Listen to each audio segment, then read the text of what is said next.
Halo teman-teman semuanya, apa kabar? Selamat datang lagi di channel saya, KJ Channel.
Ya, teman-teman, sekarang saya sedang ada di rumah sakit, tapi bukan saya yang sedang dirawat di rumah sakit.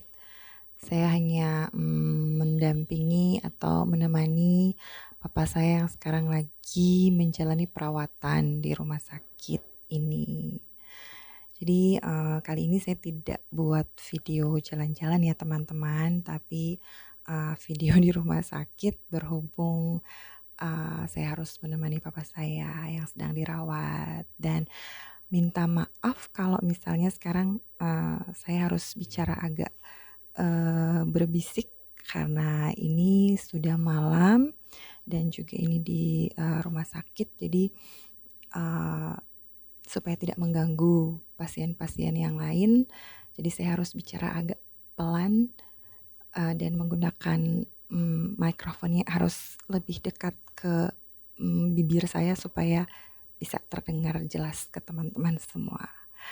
Oke teman-teman, jadi seperti yang saya bilang tadi, saya kali ini tidak buat video jalan-jalan.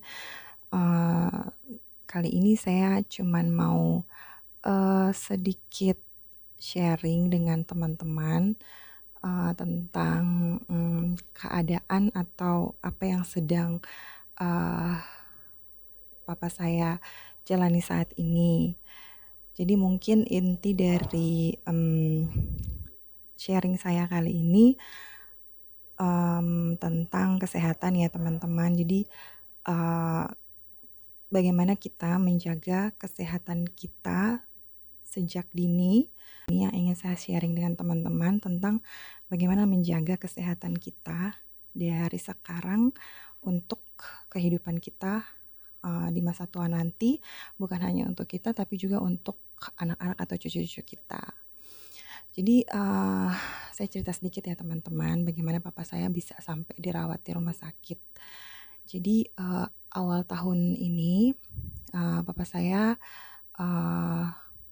sudah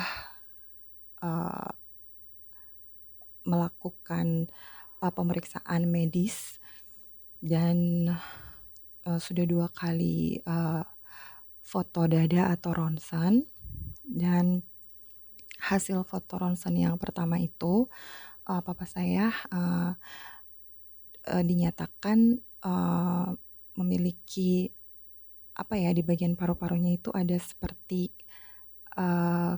kabur begitu teman-teman. Jadi ada yang buram begitu di bagian dadanya, dan menurut dokter itu ada gangguan di bagian paru-paru. Kalau saya mau flashback ya teman-teman, saya mau ingat lagi ke belakang bagaimana gaya hidup papa saya yang dulu masih muda itu, yang tidak menjaga kesehatannya dengan baik. Maksud saya, papa saya itu adalah perokok berat gitu teman-teman. Jadi dia itu adalah perokok yang aktif, seaktif-aktifnya. Jadi papa saya itu baru berhenti rokok setelah dia dinyatakan sakit gitu, dan papa saya mulai dinyatakan sakit itu Desember tahun lalu. Jadi sebelumnya itu masih merokok. Nah, jadi teman-teman bisa bayangin kan kalau misalnya dari dia masih muda terus sampai dia usia yang sekarang usianya sudah 60-an, terus dia masih merokok. Gaya hidup papa saya yang tidak baik dulu, yang suka merokok, sehingga dampaknya baru dirasakan sekarang, gitu.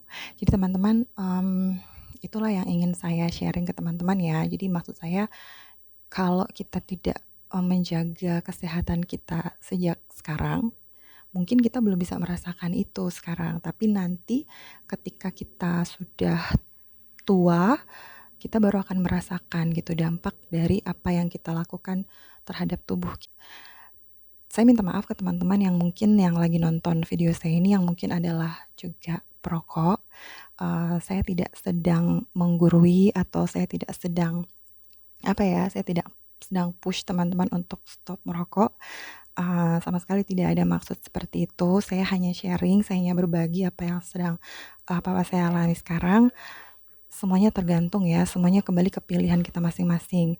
Jadi sekali lagi saya tidak bermaksud untuk menggurui atau menekan teman-teman yang sekarang ini adalah perokok untuk stop merokok. Saya hanya berbagi saja. Jadi begitu teman-teman. Jadi bukan hanya dalam hal kesehatan paru-paru kita, tapi dalam holistik ya teman-teman. Jadi semua hal yang berhubungan dengan kesehatan kita harus jaga dari sekarang, dari masih muda, untuk jadi investasi kita ke depan saat kita tua nanti. Bukan hanya untuk diri kita sendiri, tapi juga untuk anak-anak dan cucu-cucu kita nantinya. Oke, jadi mari kita tetap jaga kesehatan, apalagi di tengah situasi pandemi kan. Jadi kita harus jaga kesehatan, dan juga bukan hanya kesehatan fisik, tapi juga kesehatan mental paling penting ya teman-teman. Oke, saya rasa sekian dulu untuk sharing saya kali ini. Terima kasih untuk teman-teman yang sudah menyaksikan video ini, yang mau mendengarkan sharing saya. Oke, terima kasih teman-teman, dan sampai jumpa lagi di video saya yang selanjutnya. Bye-bye.